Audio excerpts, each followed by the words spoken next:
All right, the Stone. We're getting pretty efficient with this shit. Not going to lie. We spent most of the time waiting on him to officially put out the tee times. They are going off in threes tomorrow off 1 and 10, just like they did today. So I hope you watch Showdown, Hoedown. It was a live stream tonight, mixing it up. I might keep doing that. I kind of liked it. Good crowd tonight. I appreciate every single one of you that were there. Very cool of you to be there. I think it's a little early. I think we could get over 100 in that if if it's a little bit later in the night. All right, as always, I thought about putting some Hideki and Tom Kim as injury watch, but that's just a little speculative. I just feel like there's something wrong with him. Hideki's just a broken human, but Tom Kim seems a little wrong with him. Jason Day got the vertigo. I'm kidding. All right, so I'm not doing injury watches. For pivots, it's really weird tomorrow. I think the ownership is pretty clear where it's going to go, right? So, if you're wanting to make some big, bold plays, there's a lot of great pivots. Decky, Tom Kim, those aren't my favorites. But Kuchar, Power, Wu, Cole, Gordon, I had a hard time. There's a lot of really good pivots because the ownership is really going to concentrate on those guys that are starting at, I guess, probably minus 11 or better. And so you're getting a lot of really good players discounted ownership. And if, Seamus Power goes and shoots a minus 7 tomorrow with a streak and a bogey-free round, he'll probably break the slate. Okay, and you could have got off and played him. You could have got off of whoever it is, Steven Yeager or Siwoo Kim or whoever that's going to be, right? From there, quite a few sleepers, man. There's some good sleepers. Garrick Higo, Richie Rowinski, Doc Redman, Andrew Novak, Nunez, Glover, Stroud, Sloan, Bird.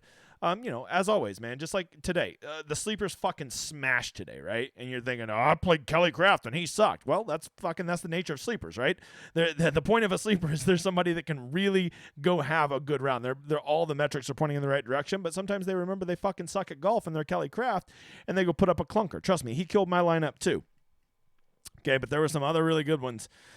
So that's the life of playing sleepers. The best. I would rather my sleepers either go off or completely go up in flames than just give you sleepers that are just constantly average, right? You're never going to win a GPP just being fucking average. Okay.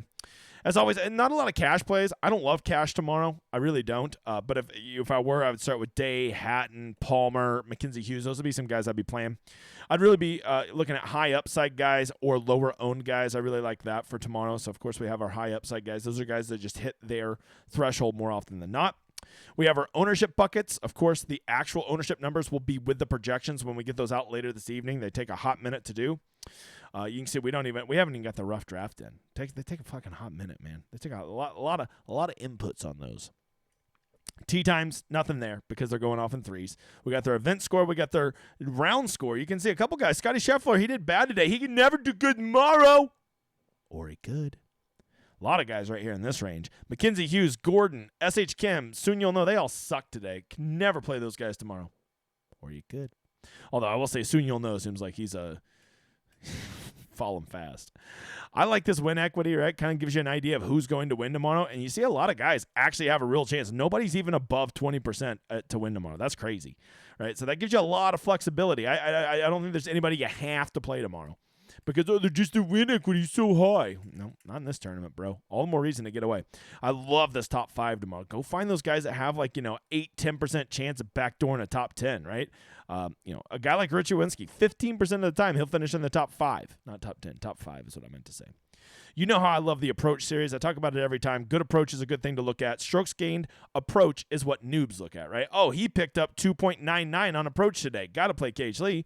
But really, his true approach is only 0.82 because he hit 2 incredible shots. You take those 2 incredible shots out, he was still good today. He just wasn't fucking the best in the field good, right?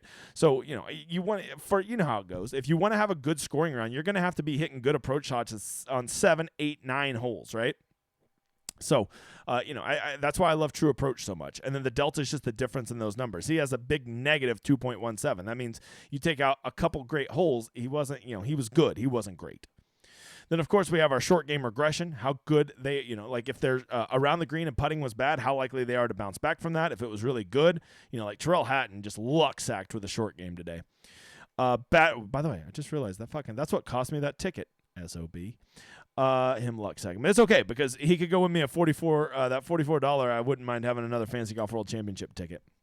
I need to go look at that. And then bad round regression, how likely are they to bounce back from their round? You see Terrell Hatton had a really good round, so it's not likely he's going to bounce back from that. And then historical, who's good at round 4? there you go. We'll have projections up. And then this last one, people, I give this the least weight. That's why I keep it way over here to the right. That's just how good their price is relative to FanDuel, right? Like Scotty Scheffler is overpriced versus what you would get him on FanDuel.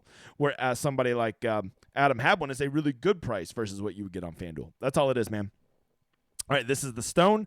Good luck tomorrow. I wish the tournaments are a little bit better, but I think they're still fun enough to play in. Plus, everybody smashed it. Go check out the screenshots. Congratulations to all you guys. Talk to you later.